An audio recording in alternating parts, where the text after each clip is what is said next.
was really like kicking up dust and doing like real scandalous bullshit. You know, cutting little kids and you know, I just say, you know what? If this what we gonna have to do, this is what we gonna do, and I'm gonna do it. I'm gonna do it the right way. You know? And that's a fact, because you just said something a lot of people don't really know about when the Damus was running around cutting people's moms and kids and all that stuff. Yeah, that was messy. That was messy work, man. That was bad, man. I was, you know, a lot of dudes coming home from Rikers Island with that razor mentality. You know, that's jail shit. You see what I'm saying? You coming home and you cutting on shit. That's for the prisons, man. Leave that shit in jail, man. And even in the prisons, like, you go to other states, New York State is the only state that run around cutting on shit. Dudes is putting a knife in you in other states, man. You know? Yeah. You know, like I did Fed time. I'm in the Feds around dudes from other states, and you know, when they talk about a dude from New York, they be like, "Oh, he got a cut in his face. He got to be from New York." Or they do that shit where they blow the razor in their hand, act like you did, you know, like trying to like mimic New York dudes, and I be over here laughing like a motherfucker, like, man, you motherfuckers got some shit with them. But yeah, bro, that's what that's about. You know? Being a Crip in New York City, how was the streets? You know, because to the understanding, like you said, you know, the majority of the Bloods came from jail. Of course, they came home.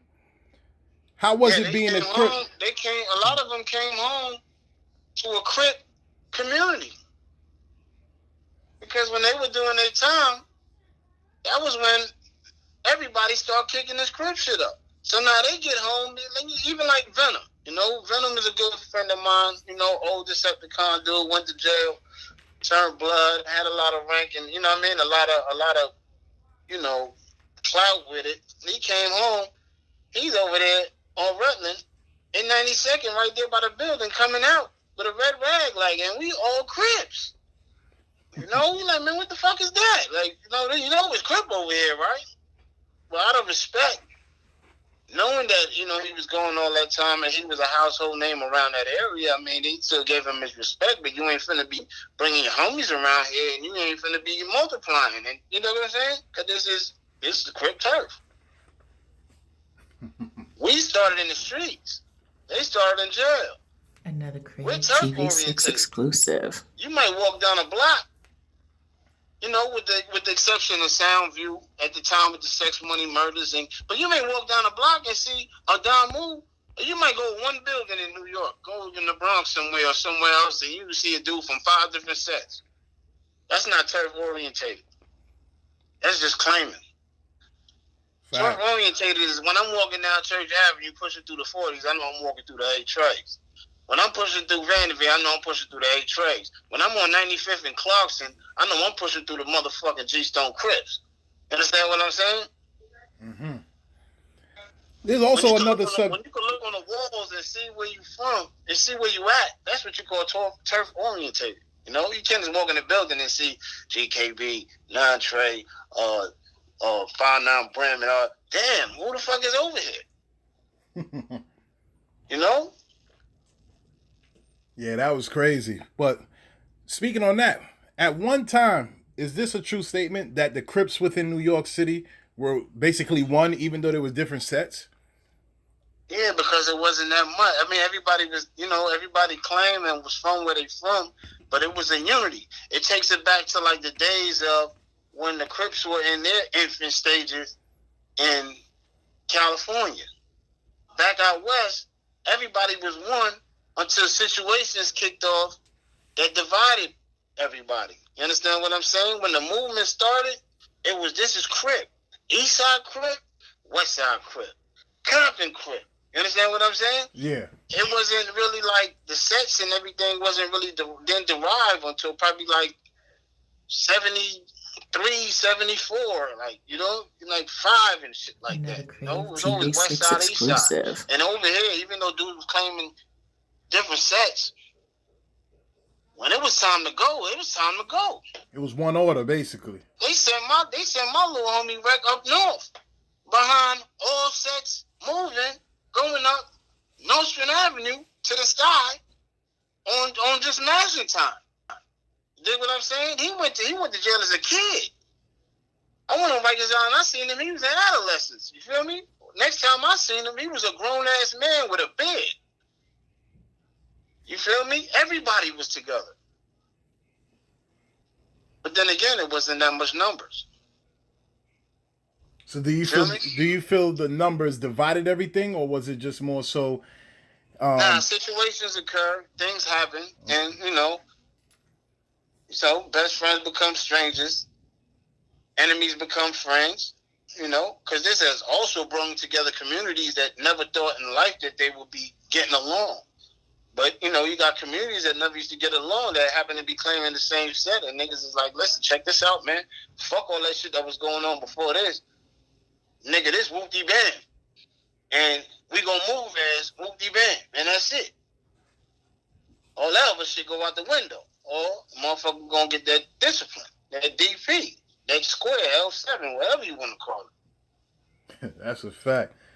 But a lot of situations occurred where, certain sets that were tight kind of like pushed away from each other and, regular human behavior. Exclusive. Understood. So I got a question about these times right now. Yeah. How do you feel about this? Because to my understanding, that Wu stuff is more so going along the lines of the Damu's talks. How do you feel about that becoming part of the? I ain't too hip. I ain't too hip with that stuff. Like, I've been in. You feel me? I've been in. So I ain't really too hip with it. As I heard, it's like some Wu and Cho shit, and you got dudes from the same set on both sides. From my what I hear from these little kids coming in here, it was a block thing that started in Brownsville. You know what I mean? Then the shit just got crazy. You know what I mean? But I ain't really trying to.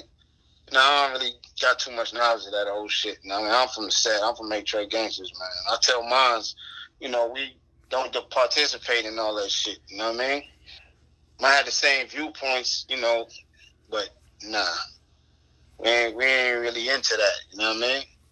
I ain't got nothing against anybody that is because, both sides or whatever the fuck they call it, I got mutual homies, from other sets, but I ain't really into that. All right. So what's your opinion on people switching sides, switching sets, and do you feel like I feel like if somebody switched their set, they ain't they ain't had no loyalty to the set in the first. They ain't loyal. They ain't shit. They gonna switch again one day. They riding the wave. Let me go over here. They getting money, and they go broke. They going, let me go over here. They getting money.